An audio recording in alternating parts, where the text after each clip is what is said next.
आप बॉलीवुड फिल्म्स देखते हैं या टॉलीवुड? आप बॉलीवुड सिनेमा के फैन हैं या फिर साउथ सिनेमा के? आपके फेवरेट एक्टर शाहरुख खान या अक्षय कुमार है या फिर यश और अल्लू अर्जुन? लगता है आजकल हर कोई सिर्फ इसी टॉपिक के ऊपर बात कर रहा है, जबकि फिल्म्स तो पहले भी हर लैंग्वेज में डब की जाती थी। एटलीस्ट हर लैंग्वेज में नहीं तो कुछ लैंग्वेजेस में तो डब की जाती थी। लेकिन आजकल जो ये साउथ सिनेमा और बॉलीवुड का कंपटीशन चल रहा है, ये जरा समझ नहीं आ रहा।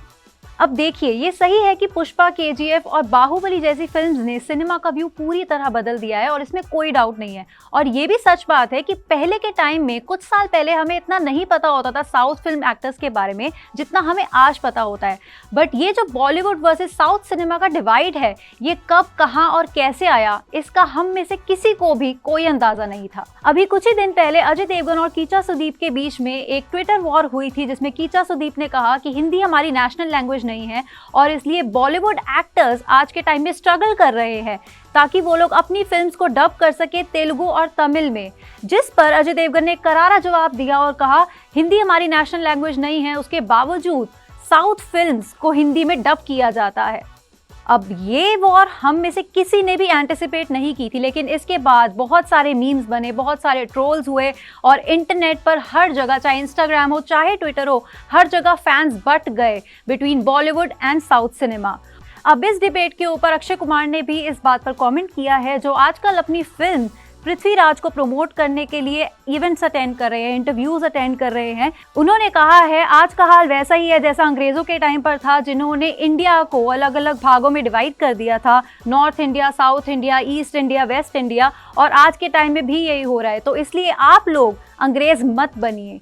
उन्होंने बहुत क्लियरली लोगों को बोला है कि इस डिवाइड को खत्म करो, इस डिवाइड को बंद कर दो, इस डिवाइड को क्रिएट ना करो।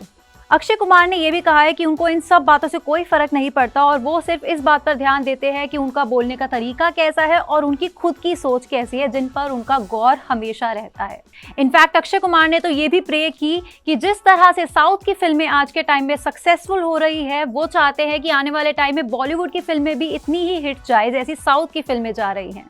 अगले ही दिन अक्षय कुमार ने एक और इंटरव्यू में ये बात भी बोली कि मुझे समझ नहीं आता लोगों को रीमेक से प्रॉब्लम क्या है। अगर साउथ की फिल्में हमारे रीमेक कर रही है या हम साउथ की फिल्मों का रीमेक कर रहे हैं तो लोगों को दिक्कत क्या है। हम लोग लाइसेंस लेते हैं, हम लोग राइट्स लेते हैं और उसके बाद ही फिल्मों का रीमेक बनाते हैं। और सेम चीज़ उन्होंने गानों के ऊपर भी बोली कि जो ओरिजिनल सॉन्ग है वो वहीं पर है, हम सिर्फ रीमेक्स बना रहे हैं। तो क्यों ओरिजिनल सॉन्ग और रीमेक्स एक साथ नहीं रह सकते, क्यों वो कोएग्जिस्ट नहीं कर सकते? इसी बात से ये भी क्लियर हो गया है कि अक्षय कुमार का टेक क्या है। अक्षय कुमार बिल्कुल नहीं चाहते कि किसी भी तरह का डिवाइड क्रिएट हो between Bollywood and south cinema.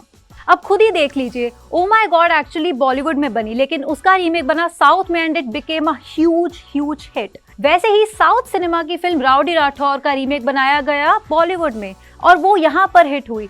तो इन सब बातों से अक्षय कुमार का स्टांस एकदम क्लियर हो चुका है कि वो क्या चाहते हैं और वो नहीं चाहते कि किसी भी तरह का डिवाइड क्रिएट हो between Bollywood and south cinema. And honestly speaking, हम भी नहीं चाहते, क्योंकि at the end of the day viewers क्या चाहते हैं कि एक अच्छी फिल्म बने, एक गुड कंटेंट हमें मिले, फिर चाहे वो बॉलीवुड से मिले या साउथ सिनेमा से मिले। बट ऐसा लगता है कि ये डिबेट, ये कंट्रोवर्सी लंबी चलने वाली है और देखने की बात तो ये है कि आने वाले टाइम में और कौन से एक्टर्स इस टॉपिक के ऊपर खुलकर बात करते हैं। फिलहाल हम इस बात पर कुछ कमेंट नहीं करेंगे, लेकिन आप जरूर हमें कमेंट सेक्शन में बताइए कि आपका क्या सोचना है about this divide between Bollywood and south cinema. तब तक के लिए देखते रहिए एबीपी लाइव, स्टे ट्यून्ड।